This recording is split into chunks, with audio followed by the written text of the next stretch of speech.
मुंबई की भाग दौड़ भरी जिंदगी में जहां हर कोई अपने सपनों के पीछे भाग रहा था, स्नेहा नाम की एक लड़की अपनी बालकनी में खड़ी खामोशी से शहर को निहार रही थी। उसकी आंखें खुली थीं, पर उसकी रूह किसी पिंजरे में कैद थी। बाहर की रोशनी और शोर शराबा उसके भीतर की उदासी को कम नहीं कर पा रहा था। एक अजीब सा खालीपन, एक अनकहा दर्द उसके दिल को जकड़े हुए था। उसे लगता था जैसे वो अपनी जिंदगी जी ही नहीं रही, बल्कि किसी और की उम्मीदों और ख्वाहिशों का बोझ ढो रही है। एक ऐसा बोझ जिसे उसके बाबा ने अनजाने में ही उसके कंधों पर डाल दिया था। वो आज़ादी चाहती थी, सच्चा प्यार चाहती थी, अपनी एक अलग पहचान चाहती थी। एक ऐसी जिंदगी जहां उसे हर पल किसी और की भावनाओं का हिसाब ना रखना पड़े। हमारे प्यारे श्रोताओं, जिंदगी की कहानियां अक्सर इतनी सीधी नहीं होती जितनी दिखती हैं।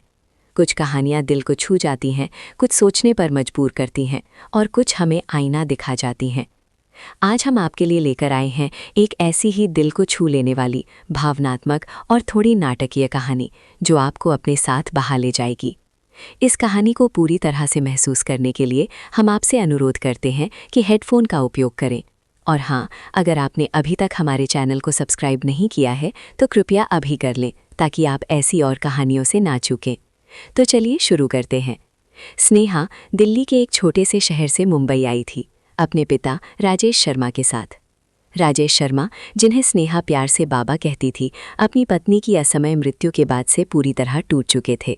उनकी पत्नी स्नेहा की मां एक सड़क दुर्घटना में गुजर गई थी जब स्नेहा महज 10 साल की थी। उस दिन से बाबा ने अपनी पूरी दुनिया स्नेहा में समेट ली थी।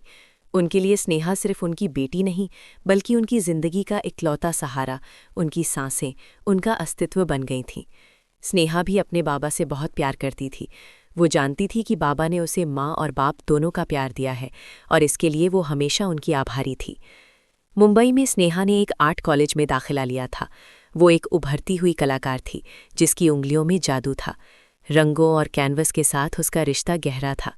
कॉलेज में उसके कुछ दोस्त भी थे, पर उसकी दुनिया हमेशा बाबा के इर्द गिर्द घूमती थी।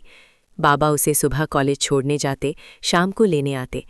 अगर स्नेहा किसी दोस्त के साथ बाहर जाने की बात करती तो बाबा का चेहरा उतर जाता। वे सीधे मना नहीं करते, पर उनकी आंखों में एक अजीब सी उदासी छा जाती जो स्नेहा को अंदर से कचोटती थी। वे अक्सर कहते, बेटा तुम ही तो मेरी दुनिया हो, तुम्हारे बिना मेरा मन नहीं लगता, या माँ के जाने के बाद तुम ही तो मेरी सबसे अच्छी दोस्त हो।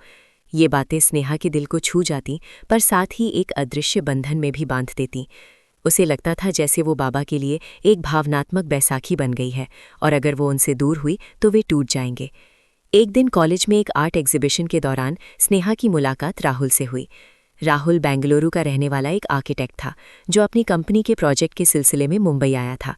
वो कला का शौकीन था और अक्सर ऐसी प्रदर्शनियों में आता जाता रहता था। राहुल की आंखें स्नेहा की पेंटिंग्स पर ठहरी और फिर स्नेहा पर।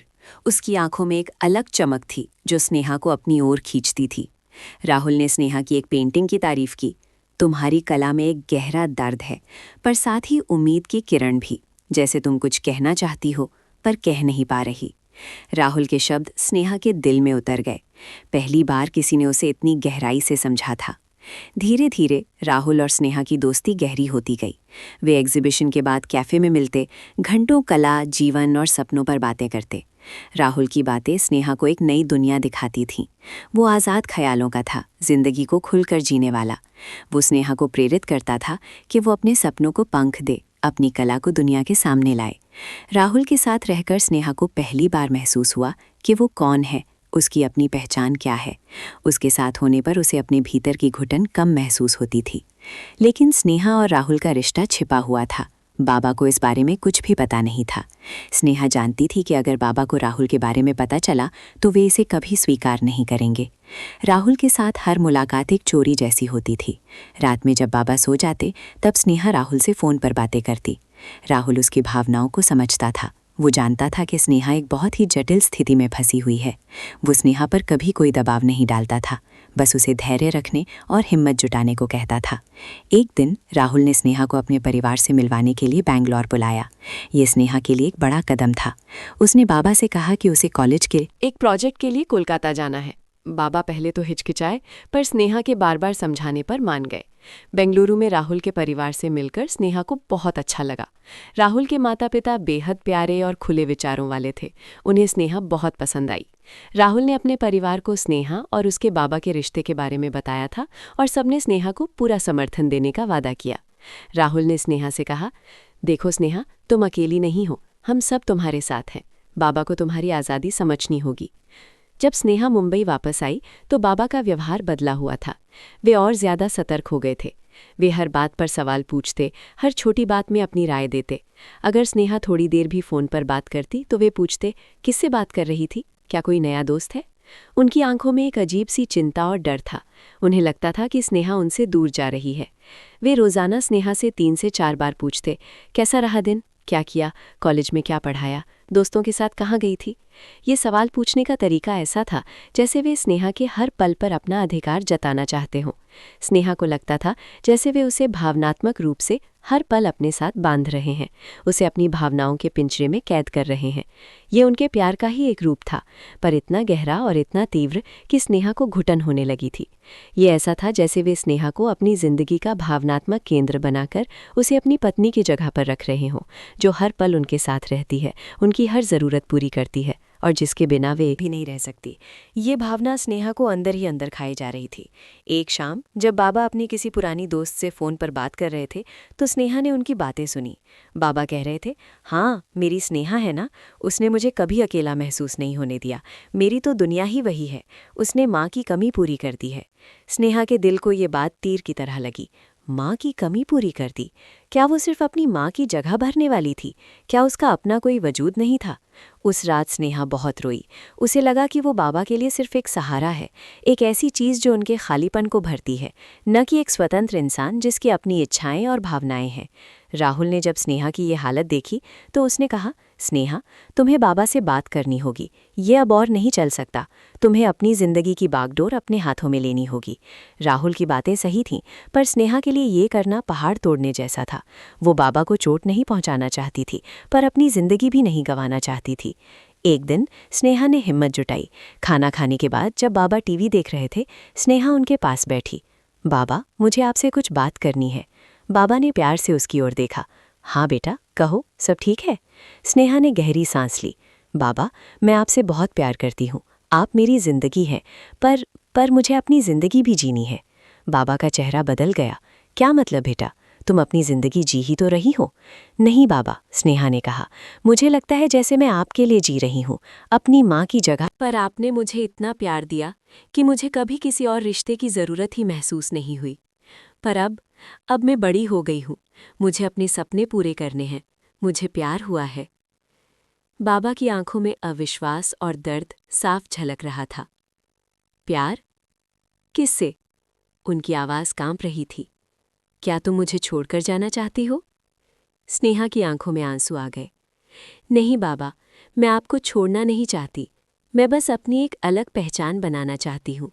राहुल एक बहुत अच्छा इंसान है, वो मुझे समझता है। बाबा अचानक खड़े हो गए। उनकी आवाज़ में गुस्सा और दर्द दोनों था। राहुल? कौन राहुल? क्या तू मुझे धोखा दे रही थी? तुमने मुझे बताया क्यों नहीं? क्या मैं इतना बुरा हूं कि मेरी बेटी मुझसे झूठ बोलेगी? नहीं बाबा, ऐसी बात नहीं है, स्नेहा ने कहा। मुझे डर लग रहा था, मुझे पता था कि आप कभी नहीं मानेंगे। मैं क्यों मानूंगा? बाबा चिल्लाए। तुम ही तो मेरी दुनिया हो। तुम्हारी माँ के जाने के बाद मैंने तुम्हें ही अपनी पत्नी की तरह अपने पास रखा, तुम्हें ही अपनी दुनिया बनाया, हर पल तुम्हें देखा, हर खुशी गम में तुम्हें ही पाया। तुम ही तो मेरी सबसे करीबी, मेरी हमसफ़र हो। मैं कैसे तुम्हें किसी और के पास जाने दे सकता हूँ? तुम मुझे अकेला छोड़कर जा रही हो। उनके शब्दों में एक अजीब सी तीव्रता थी, एक ऐसा दर्द जो स्नेहा को अंदर तक हिला गया। मैंने तुम्हें पाला पोसा, तुम्हें बड़ा किया, तुम्हें हर खुशी दी, और अब तुम मुझे छोड़कर जा रही हो। तुम मुझे अकेला कैसे छोड़ सकती हो? स्नेहा स्तब्ध रह गई। पत्नी की तरह? बाबा के शब्द उसके कानों में गूंज रहे थे। ये सिर्फ भावनात्मक निर्भरता नहीं थी, ये एक ऐसी भावना थी जिसने बाबा को अंधा कर दिया था। जहां उन्होंने स्नेहा को अपनी मृत पत्नी की जगह पर बिठा दिया था, अपनी सारी भावनात्मक ज़रूरतें उससे पूरी करने की कोशिश की थी। ये कोई शारीरिक बात नहीं थी, पर भावनात्मक रूप से स्नेहा को एक ऐसी भूमिका में धकेल दिया था जहां वो बाबा की हमसफ़र बन गई थी, उनकी सबसे अंतरंग साथी, उनकी पूरी दुनिया। और ये सब अनजाने में प्यार के नाम पर हो रहा था। उसे महसूस हुआ कि बाबा ने सचमुच उसे अपनी भावनात्मक पत्नी बना लिया था, जो हर पल उनके साथ रहती, उनकी हर ज़रूरत पूरी करती और जिसके बिना वे जी नहीं सकते। ये एहसास डरावना था, पर साथ ही दिल दहला देने वाला भी था। स्नेहा ने रोते हुए कहा, बाबा, मैं आपकी पत्नी नहीं, आपकी बेटी हूँ। मैं आपको छोड़ नहीं रही हूँ, मैं बस अपनी ज़िंदगी बनाना चाहती हूँ। आपका प्यार मेरे लिए सब कुछ है, पर मुझे अपनी भी तो ज़िंदगी है। बाबा ज़मीन पर बैठ गए, उनके आंसू बह रहे थे। मेरी ज़िंदगी में अंधेरा हो जाएगा बेटा, मैं तुम्हें नहीं खो सकता। मैंने तुम्हारी माँ को खोया, मैं तुम्हें नहीं खो सकता। उनकी आवाज़ में इतनी पीड़ा थी कि स्नेहा का दिल चीर गया। राहुल, जो उस दिन स्नेहा से मिलने आया था और दरवाजे के बाहर खड़ा सब सुन रहा था, अंदर आ गया। उसने बाबा को देखा और फिर स्नेहा को। नमस्ते अंकल, राहुल ने धीरे से कहा। मैं राहुल हूँ। बाबा ने उसे घूर कर देखा। तुम ही हो जिसने मेरी बेटी को मुझसे दूर किया? नहीं अंकल, राहुल ने नम्रता से कहा। मैंने स्नेहा को दूर नहीं किया, मैं बस उससे प्यार करता हूँ और चाहता हूँ कि वो खुश रहे, और मुझे यकीन है कि आप भी यही चाहते हैं। राहुल ने बाबा के पास बैठकर उन्हें समझाया, अंकल, स्नेहा आपकी बेटी है, आपकी जिंदगी का हिस्सा, पर वो आपकी पूरी जिंदगी नहीं हो सकती। उसे अपने पंख फैलाने दीजिए, उसे उड़ने दीजिए। आप उसे प्यार करते हैं तो उसे आज़ाद कीजिए। बाबा ने राहुल की ओर देखा। उनकी आंखों में अभी भी दर्द था, पर राहुल की ईमानदारी और स्नेह देखकर वे थोड़े शांत हुए। राहुल ने उन्हें अपनी माँ की कहानी बताई कि कैसे उनकी माँ की मृत्यु के बाद उनके पिता भी बहुत अकेले हो गए थे, पर उन्होंने खुद को संभाला और राहुल को अपनी जिंदगी जीने की आज़ादी दी। बाबा ने धीरे धीरे सब समझा। उन्हें अपनी गलती का एहसास हुआ। उन्होंने प्यार के नाम पर स्नेहा को एक भावनात्मक रिश्ते में बांध रखा था, जहां वो सिर्फ उनकी ज़रूरतें पूरी करने वाली एक इकाई बन गई थी। उन्हें एहसास हुआ कि उन्होंने अनजाने में स्नेहा की अपनी पहचान छीन ली थी। उन्होंने महसूस किया कि उनका ये प्रेम स्नेहा के लिए एक भावनात्मक कारावास बन गया था। ये एक मुश्किल रात थी, आंसू थे, दर्द था, पर अंत में एक समझदारी भी थी। बाबा ने स्नेहा का हाथ पकड़ा और कहा, मुझे माफ़ कर दो बेटा, मैंने तुम्हें बहुत तकलीफ दी। मैं बस तुम्हें खोने से डरता था। तुम्हारी माँ के जाने के बाद मुझे लगा कि मेरी दुनिया ख़त्म हो गई है। मैंने तुम्हें ही अपनी दुनिया बना लिया, और शायद मैंने तुम्हें अपनी पत्नी की जगह पर रख दिया, जो हर पल मेरे साथ रहती है, मेरी हर ज़रूरत पूरी करती है। मुझे माफ़ कर दो, मैं तुम्हें आज़ाद करता हूँ बेटा, तुम अपनी ज़िंदगी जियो। स्नेहा ने बाबा को गले लगा लिया। ये पहली बार था जब उसने महसूस किया कि वो सचमुच आज़ाद है। ये उसके जीवन का सबसे भावनात्मक और नाटकीय पल था। अगले कुछ महीने आसान नहीं थे। बाबा को अपनी आदतें बदलने में समय लगा। राहुल और स्नेहा ने उन्हें संभाला।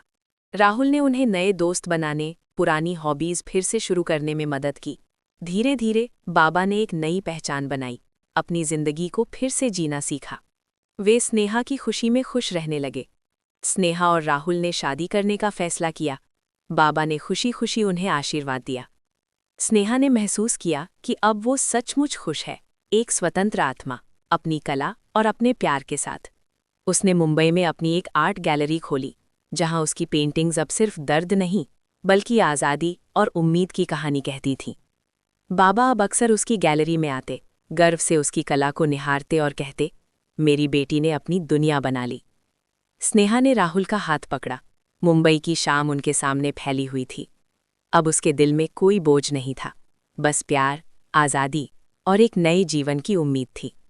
उसे पता था कि बाबा हमेशा उसके साथ रहेंगे, पर अब एक अलग रिश्ते में, एक स्वस्थ और प्यार भरे रिश्ते में, जहां हर कोई अपने सपनों को जी सकता था। ये थी स्नेहा की कहानी, प्यार, आज़ादी और एक भावनात्मक मोड़ की कहानी।